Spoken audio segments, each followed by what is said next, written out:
A big basketball game Friday night.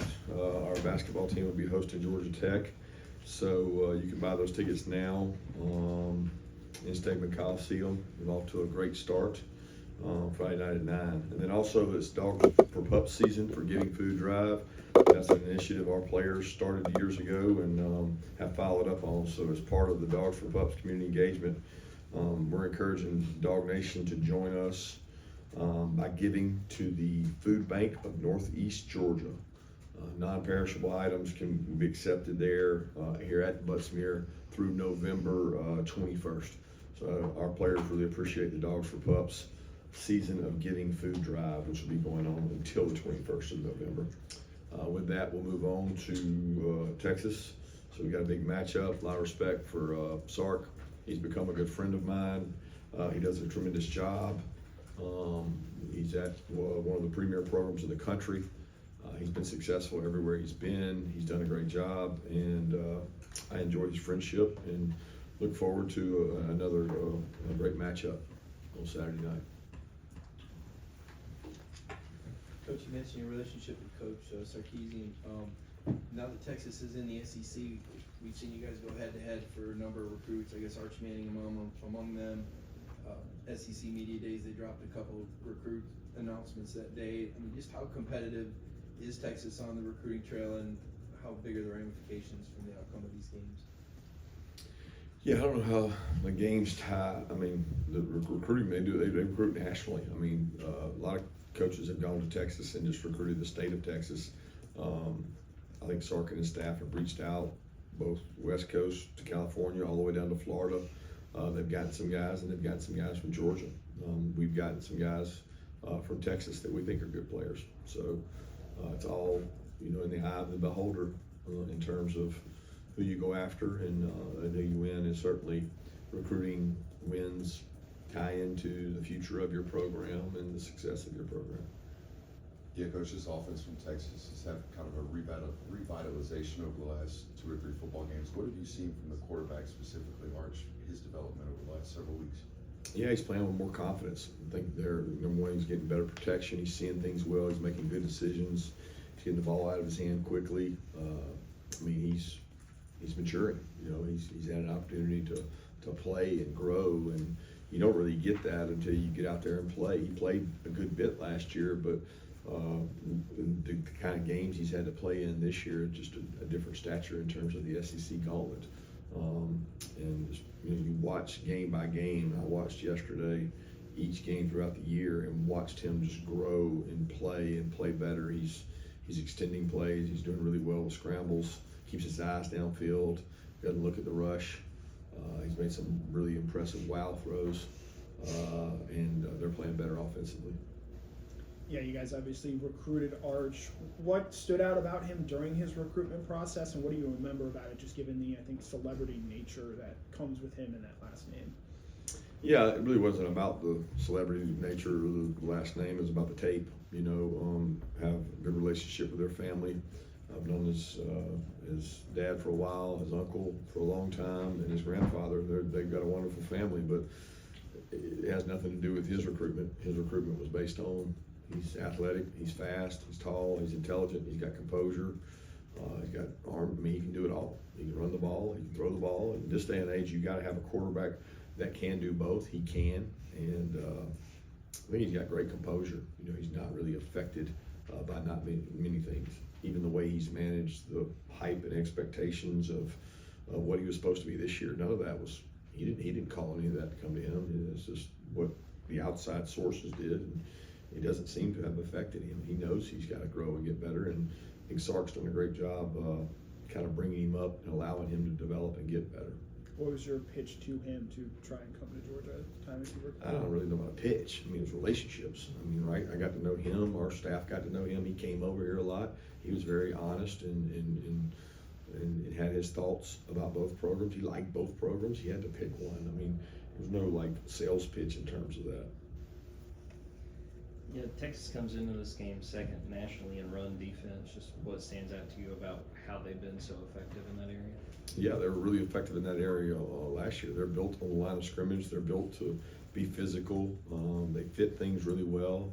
Pete does a great job as a defensive coordinator. They're very disruptive. They create turnovers, aggressive. They got good players. I mean, at the end of the day, they got big, physical, good players on the line of scrimmage, which allows you to stop the run. Coach, I believe they're top 3 in sacks so far. What challenges will Colin Simmons and their other pass rushers present on Saturday? They're tremendous. They got great effort. They rush really hard. They're leaders. They've got stars all over their defense. I mean, they're very talented. When you watch that defense play, they play hard. They get after the quarterback. They disguise things well. Very disruptive. So there's a lot of challenges when it comes to dropping back, throwing the ball, and trying to run the ball. When you want to be balanced, they're really good at making you not be balanced. Yeah, you had to shuffle some pieces around in the secondary over the past couple weeks due to injuries and things like that. But how would you assess how that unit has played, since the second off week against a couple teams with the solid quarterbacks in Florida and Mississippi State? I mean, we play good in spurts and we play poor. It's kind of like everything. I mean, there's things that I would like to see done better, and there's things that we're improved on. So it kind of depends on what quarter, what play you're talking about. Kirby, on quarterback recruiting, you've played, signed, pursued what the outside world, I guess, would categorize as a bunch of different styles of quarterbacks. Do you have some core traits you look for in a quarterback, or is that a position where you're trying to get the best available player every cycle? Well, I think the best player available every cycle does have core qualities or core characters. You make a quarterback, you have a leader. It's 80-90% between the years, and I think people get enamored with just physical traits. How big is he? How tall is he? What does he run? How far does he throw the ball? How fast does he run?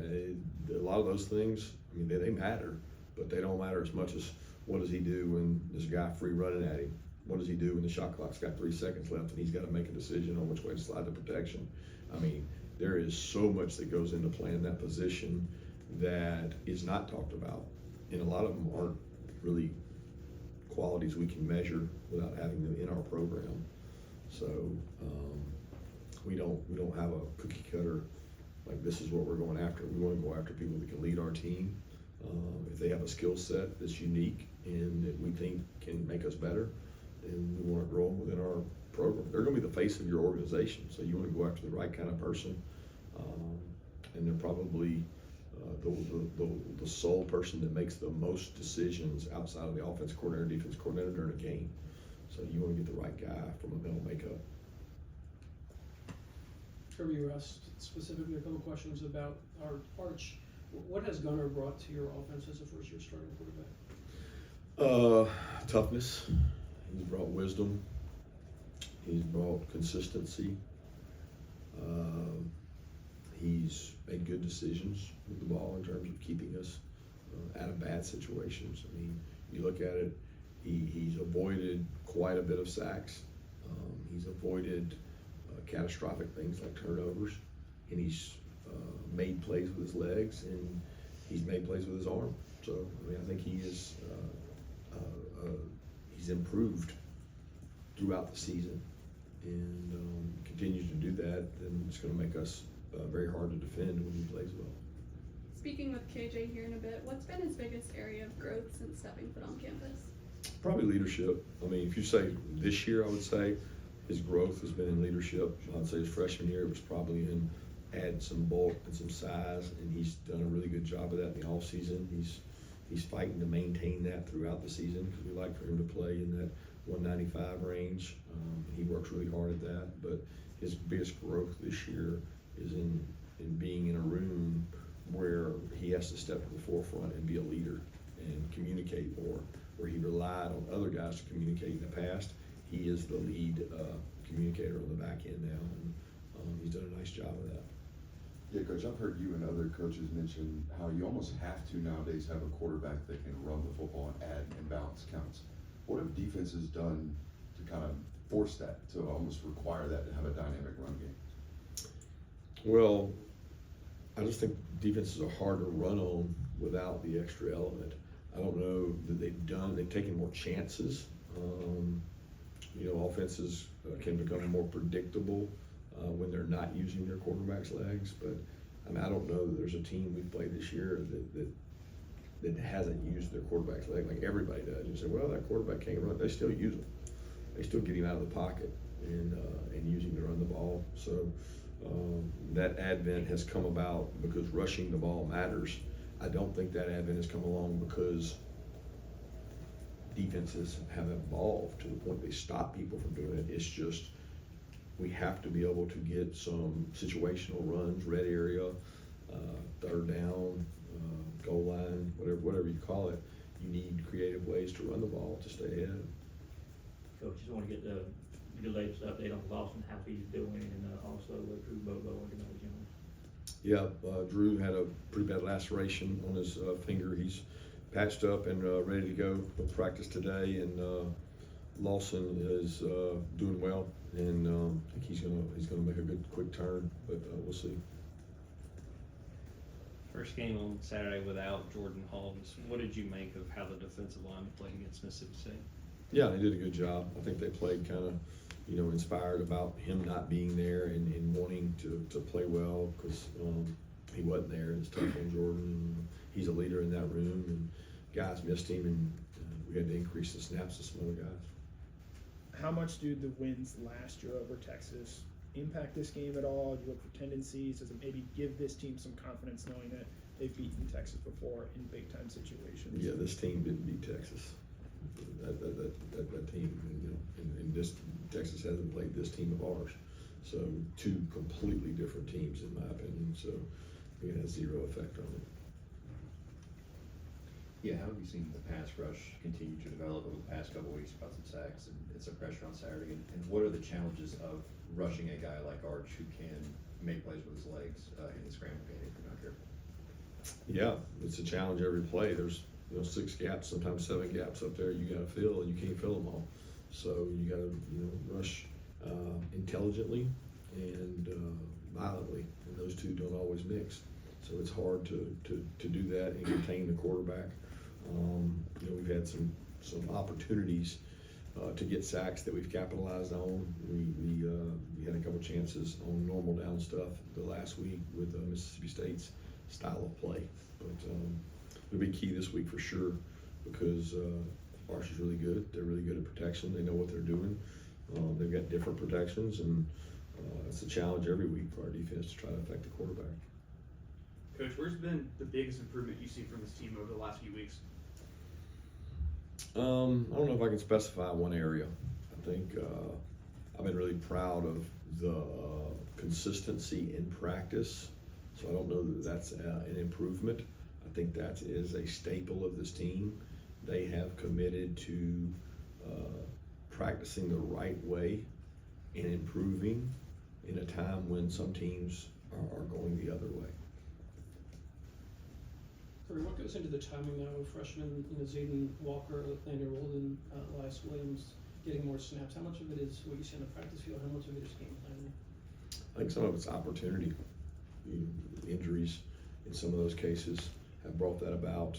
Confidence, cumulative reps we're big on here, meaning the cumulative reps that each one of those guys have taken has grown. I mentioned C.J. Wiley in that with Landon and Elias Zayden, and there's other guys. Some people's progression is just different than others, but as they grow and get better and they get put in these tough situations in practice, they grow confidence. And honestly, we can't make it through the year without a number of guys, and those guys are more ready to play now than they were earlier in the year. Coach, after the game, I know you mentioned Zachariah's block for Noah and Oscar's block for Zachariah. Was this one of y'all's better quote-unquote blocking games that you guys had? There was a bunch. It seemed like there was a bunch of them out there in this particular contest. Well, we got hat on a hat, but I mean, we try to do that every game. So I don't know if this game was more outstanding in terms of blocking. There were more explosive plays, so it probably brought to light a lot of those. But some of that comes around missed tackles, and we might be blocking the same guys in the same game, but one guy makes a tackle, it's not an explosive. One guy breaks a tackle, it is an explosive. So I'm definitely pleased with the effort they played with. Quintavious forced the fumble on Saturday. Just what have you seen from him down the stretch of his sophomore year? Much better leader. He was forced into a role last year that he didn't play a lot, but he played.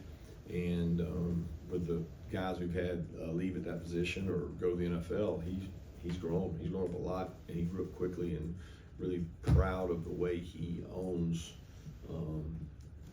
his responsibility to the team and his leadership. You know, you have a handful of guys from the state of Texas on this team. What have guys like Dylan Bell, Joseph Jones, Justin Williams brought to this Georgia program? Well, each one's different. You know, Dylan's been here a long time. We know what he's brought. He's brought an ability to play multiple positions, toughness, special teams. We're still cracking the surface of those other two guys, but they're tremendous leaders. Dylan's the captain this week. He's a joy to be around. They all work really hard. I think they come from great programs. You know, I think Texas high school programs are similar to Georgia, and they have great support structures, community involvement. High school football still matters in that state, and I think that made those guys better football players. Coach, can we get your take on the development of Oscar Delp this year? Seems to get his first big TD.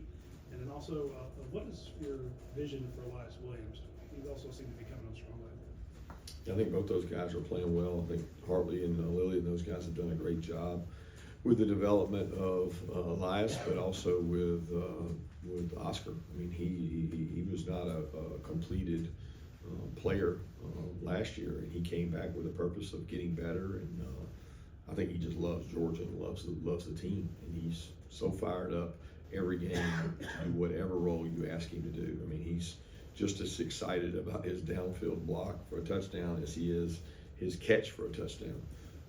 The guy's never complained one time since being here about touches in the ball and making that a priority. He does whatever the team asks him to do. He's very selfless. I mean, all those guys in that room are.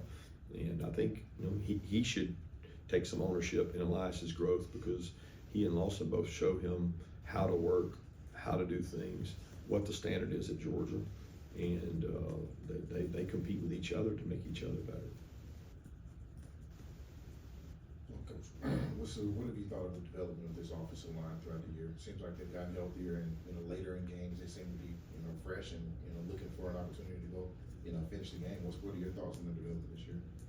Well, we've gotten more continuity, but I mean that's by way of getting guys back from injuries. I don't think we've played our best game yet. Still think we've got a level of conditioning we can improve on in terms of playing hard and running down the field and covering down.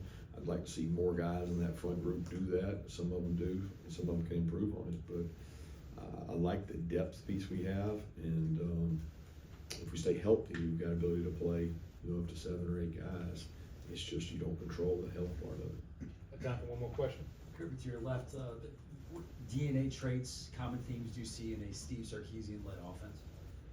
Explosive, attacking, window dressing. They've got a lot of shifts, motions. They employ tempo, and they'll go fast on you, and they do a really good job of mixing things up and creating a lot to work on defensively. Thanks, Coach.